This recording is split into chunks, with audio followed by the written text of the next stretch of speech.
So it's fitting that in this video I look like a bum from the apocalypse, because today we're going to talk about my experiences with doctors in Pyongyang, because boy do I have a few stories to tell. So why don't you just sit on down, get a beer, especially since it's not even noon yet, start day drinking just like Dad always used to do, and listen up, boy, because we got some real bangers.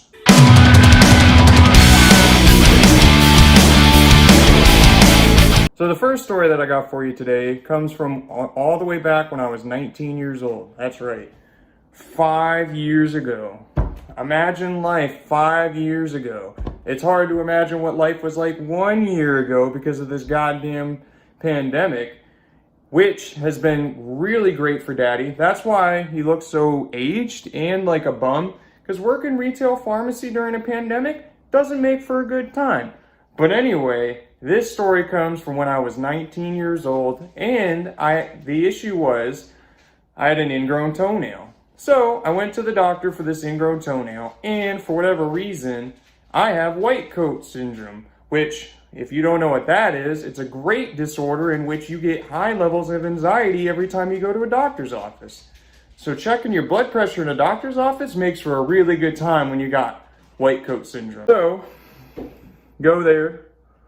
You know, they check my vitals. My blood pressure wasn't even that high now that I know more about the ins and outs of like vitals. It was in the 150s or something because I was just so fucking nervous for whatever reason because I'm a nervous wreck.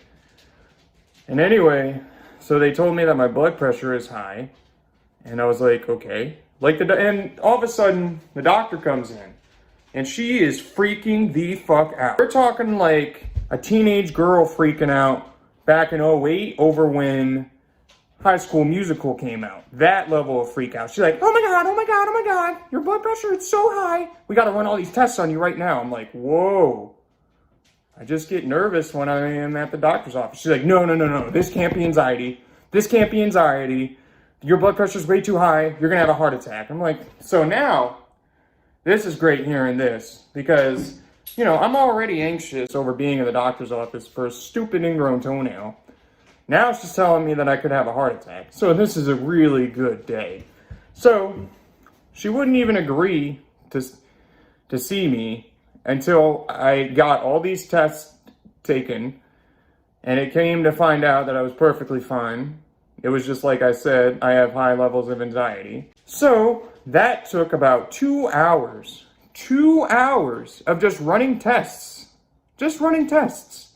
EKG and whatever else they did, which, you know, was really great because of our great U.S. healthcare system. Ended up costing me like $400 after insurance. That was a nice bill to get in the mail. Thanks for that. But that's great, right? You go in for an ingrown toenail. You expect the procedure to only take maybe 30 minutes. And keep in mind, I neglected to mention that it was a lot of buildup for me to call this doctor and make this appointment. Because like I said, I have white coat syndrome. So even getting on the phone at this point in my life, getting on the phone with the doctor's office caused me great levels of distress. So gay anxiety, it's great. I love it. So I made this appointment expecting just a 30-minute procedure. Go in, my blood pressure's high, of course, because my anxiety's off the roof. Then I get refused. The doctor comes in just freaking out at me, telling me that I'm going to have a heart attack. And she tells me that she's not going to see me for my ingrown toenail, which at this point was really hurting. Like every step that I took hurt. That's how bad that I got it. That I let it go because, like I said, I was just that anxious about the whole thing. So, you know, get to do that. And then, you know, have to take 2 hours in the doctor's office and just for a simple procedure. After we got all those tests done and she was like, yeah, you're fine.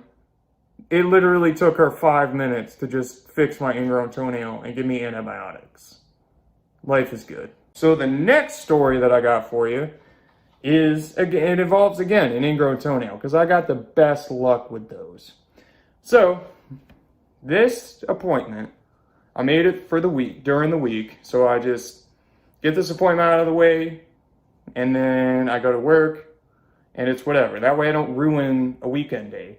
Because Daddy works Monday through Fridays, typically. So I'm like, all right, we'll do it during the week, and that way I won't have to stress out over it over the weekend. And again, keep in mind that this, again, was over an ingrown toenail. So I go in, 7 o'clock in the morning, and my doctor is just like, hey man, how you doing?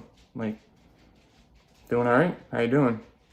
He's like, I'm doing okay. I'm doing okay. He's like, do you ever get thoughts? Like harmful thoughts? I'm like, excuse me? He's like, yeah, you know, like harmful thoughts. Like, do you ever think about harming yourself and or others? And I'm just like, I got some of those right now, if that's what you're wondering. Now I do, since I'm here at 7 o'clock in the morning and I'm getting all these stupid ass questions. So I'm like, no, I don't. I'm a sane human being who never gets any negative thoughts and or emotions. No, I'm like a robot, except better. And he's like, oh, that's really good. So what are you in here for today? And I tell him, which happened again. My blood pressure was high, and I told him this, that it just happens when I'm in the doctor's office, and he didn't believe me. Made me get an EKG, 7:30 in the fucking morning, and again, everything was fine. So everything was fine, right? And I just in case you're wondering, I got a nice like $200 bill in the mail after, like a few weeks from then. From that point, it was really great. I loved it. Anyway, get back into his office after taking like 30 minutes of my time doing this EKG, which keep in mind, again, this is before work. So it's like, not that great doing this before work. So we go back to his office and he's like, so what are you here for? I'm like, just this ingrown toenail. This dude cuts half of the ingrown toenail. Half.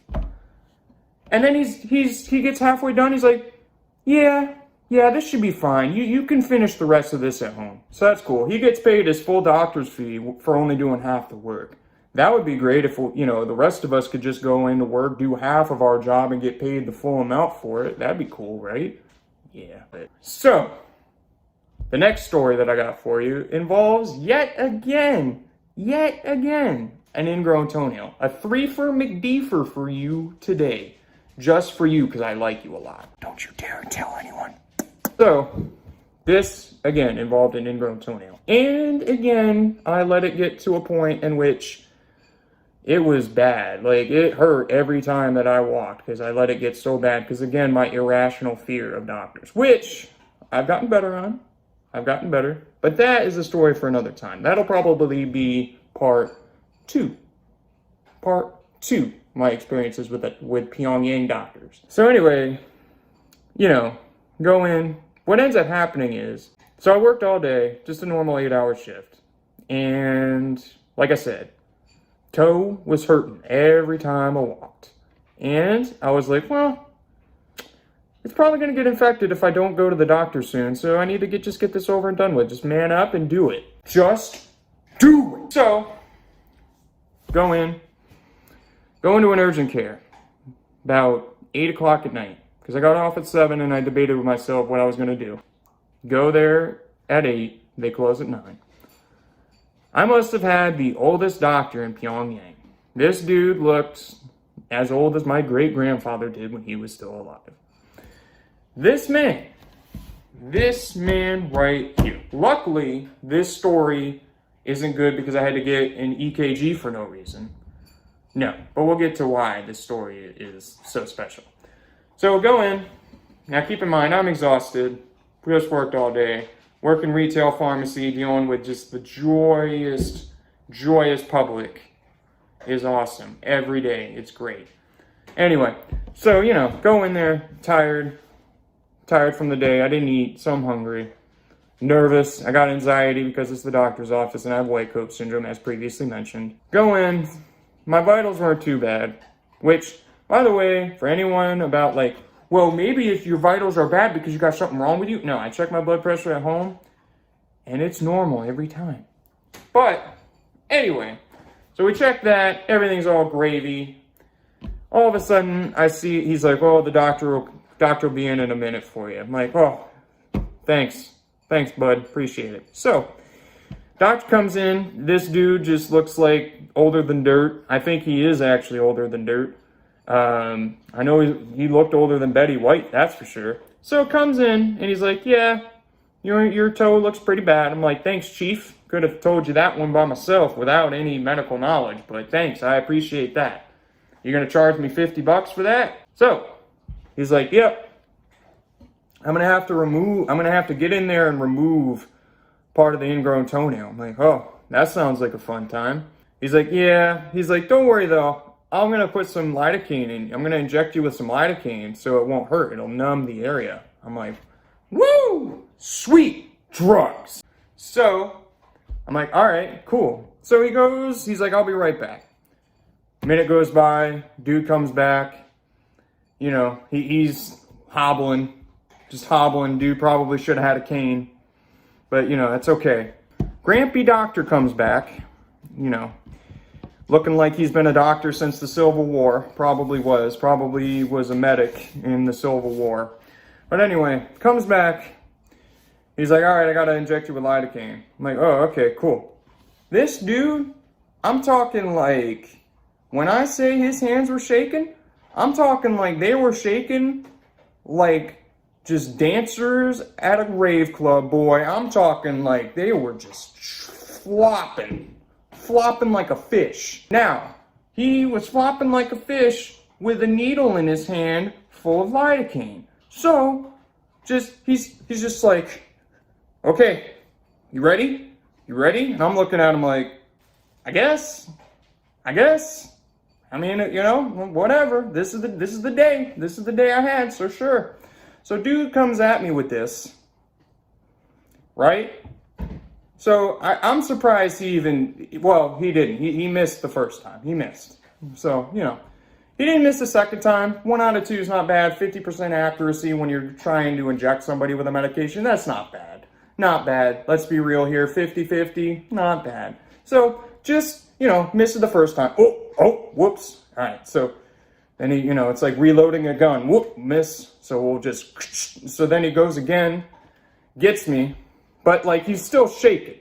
And I see this needle bend around inside my big toe. And I'm like, oh, that's great. It felt marvelous, just in case you were wondering. And I was like, well, you know, that'll be really interesting if this needle breaks off inside me. I don't know what they're gonna do. If they're just gonna try and get a witch in here or a sorcerer to like use magic to pull it out of me. But that man sure can't get that needle out of me if it breaks off in me. He'll have to go get the assistant. But luckily, that got me out of wearing regular shoes for like the next few days at work. Got to wear flip-flops. So who's the real winner in this story here? So that's it for you. This has been my experiences with doctors, number 1. I will have a follow-up to this. And it's like, and I already know what everyone here is saying, okay? I already hear the naysayers say, Mr. Amazing, we've heard you say that so many times you're going to turn this into a series, that into a series. You know, you're going to start an OnlyFans. I hear you, okay? I hear you. But this time it's different, maybe. But I do have plans for videos. I really didn't before. You know, I made that return video like 2 months ago. And really, we've just been posting like short videos, which I've actually been enjoying. But we're off topic. I am going to do a follow-up to this. And we're going to start doing, I don't know if y'all remember, the OGs of the channel remember, Beer Time with Mr. Amazing. That was supposed to get off the ground. And it's going to. I have plans for that to be a weekly series. That's right, weekly. Hold me to that. I'm going to try to at least do 1 weekly video and 1 or 2 live streams. So we'll see. We'll see. Hold me to that, please, because if I'm not helped with something, it's just not going to happen. It's just not going to happen. I'll end up watching an episode of The Office or just, you know, looking up weird porn on Pornhub. So keep me to it. Keep me to it, especially that last part, because I know they're tracking. They're tracking my IP, and you know the stuff that Daddy's into. They're a little weirded out about. So you know, my girl Bailey J, winner. Anyway, this has been Mr. Amazing 3001, and I'll catch you in the next episode.